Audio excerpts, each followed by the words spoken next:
Welcome. In this updated guide, we'll walk you through the steps to enable syncing your contacts on Snapchat.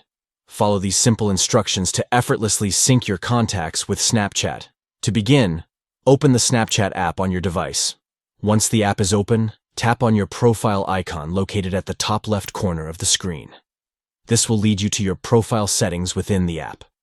Next, tap on the gear icon at the top right corner of the screen to access the settings menu.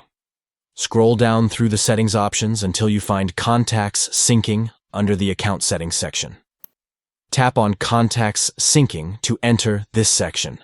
Here, you'll have the option to manage your contact syncing preferences. To enable syncing, scroll down and locate the switch for Share Contacts with Snapchat. Turn on the Share Contacts with Snapchat toggle to enable contact syncing with Snapchat. This allows Snapchat to access and synchronize your contacts within the app for a more personalized experience. By following these steps, you can easily enable syncing your contacts on Snapchat. This feature enhances your social connectivity on the platform and enables you to interact with friends and contacts seamlessly. Thank you for watching, and we hope this guide helps you in optimizing your Snapchat experience by enabling contact syncing. Stay connected and engaged with your contacts on Snapchat with these straightforward steps.